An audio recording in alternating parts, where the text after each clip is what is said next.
probably 60% or more of the people that have licenses today have never experienced a downward shift. Right. They got in 10 years ago, 11 years ago, after it had already done this. Right. And they came in either during a period, in that lull period where we were just riding the bottom, yep, or they came in just as we were beginning to start crawling our way out. Yeah. Yeah.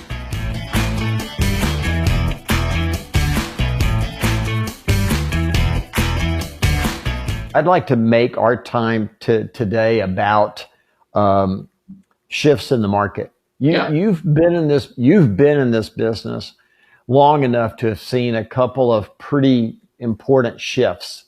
Right. You've seen it go up, and you've seen it go down. Right. So can you talk to me about that? What's your perspective on when a market shifts like this and all of a sudden things get a little tougher? One of the things, because I track so much and I'm really aware of what's happening, the big shift where I really, really learned a lot was, the Great Recession, right? Back 12 years ago. And I mean, I look back at that moment, I saw it coming because every week I'd see the inventory going up and I would see prices coming down, and I prepared my team. I said, you guys, a lot of these people have bought houses with 100% financing. Values are going down. We're losing jobs. We lost a lot of jobs in Michigan. This is not going in the right direction. And I found out about there was the CDPE organization, which taught you how to handle short sales, right? And the minute I heard about that, I flew out to California. I think I took one of the very first classes that they taught, and I brought 2 of my staff members with me. And so we got on that bandwagon right away and started learning how to process short sales because that's the direction the market was going. So it's just always really paying attention to what opportunities are out there for you to learn and who can teach you something to take you through that. Then the other thing we learned was there were a lot of people who were, they were upside down, but they didn't want to sell.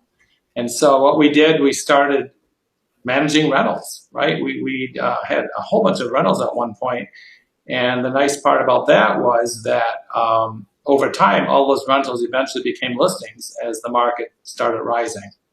So it's just always being a step ahead, really seeing what's going on and where can I learn, who's doing something that I would benefit from. Martin, what a lot of people that have not experienced what you and I have begin to wonder is, why would anybody do business in that environment? Right. But they do, don't they? Oh, absolutely. I tell my team that all the time. I say, you guys, it doesn't matter what happens. People always have to move, right? And whatever it takes, you have to learn the skill set of the moment to be the one that brokers the transaction, right? Let me ask you a question. How does that messaging translate into any of your marketing materials? Back then, I'm trying to remember what we did for marketing. I've always been really heavy into, we have, quarterly newsletters, all this kind of stuff. The other thing we did very well, we communicated with our sellers every week. I literally back then spent probably a day and a half doing nothing but doing market reports. So I would call the sellers, hey, Mr. Smith, I said, I want to let you know that in the past week, there were 10 new properties that came to the market, 4 price reductions, and 1 went under contract. And so this is the trend we're seeing, and blah, blah, blah. You know what I'm saying? I would every single week do that for, back then I had sometimes as many as 80 listings. And that's where I'm talking, you work hard. But what would happen is I would get their house sold, and then their neighbors would say, what happened? They'll say, they haven't heard anything. And then my clients would say, well, Martin's called me every single week. I know exactly what's going on. And that really catapulted our business too. The thing that buyer and sellers hate the most is not being informed. Right. And when the market is shifting, I called it, Jay and I and Dave called it in the book Shift, we called it, be the economist of choice. Yeah. But essentially, that when you say you communicated every week the data, that's what you were doing, right? Right. And it's interesting because for the last, 5-6 years, we haven't had to do that. Right? No, you haven't had to do that in a decade. No, and we're starting to have to do it again.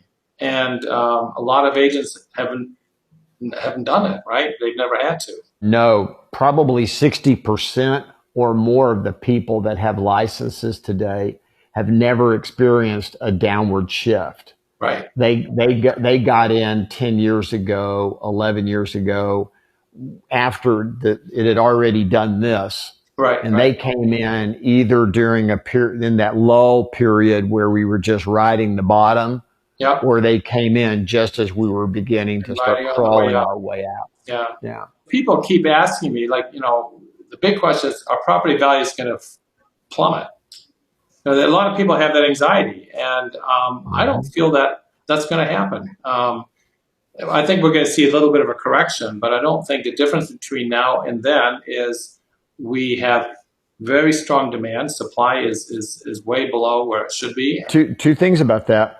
I tend to agree with you, but I tend to stay out of the predicting business. And when I ask people is I say, look, we can't predict, but here's what we know. And that is, if your holding horizon is around 6 to 7 years, history says you're going to be okay. Yeah, right? Absolutely. And I tell them the story of my first investment property that I paid $65,000 for, saw it drop down to $19,000, right? And then I sold it for $95,000. Well, I think people think that things just go like this, but they actually go like this, right? It's constantly on a... It does, because real estate is a storehouse of commodities, right? From sand to cement to asphalt to you name it, wood, aluminum, steel, blah blah blah. It's all in it, and because of that, it's going to represent the composite prices of labor and all of that. Yeah. And over time, all of those will go up over time. Yeah. So what we know is that well-placed real estate is always going to, in a major market at least, or on the fringe of a major market, over time will always go up over time. Yeah. Oh, absolutely. Absolutely. It just will. So here's the analogy I use. I use the analogy of the stock market. So if you and I were coaching your kids right now, and my kids, and they're saying, what do we do about money? And you say, look, the second that you start getting money, you should absolutely start your retirement fund, right? You should. And you should put and you should put money in that, because time, right? But they go, but Dad, right now the market's going down. Why would we do that? And you say it's called dollar cost averaging.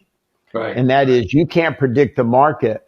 You're going to buy in low, but you still own the asset, or you're going to buy high and you still own the asset. It doesn't matter, because over time it's going up.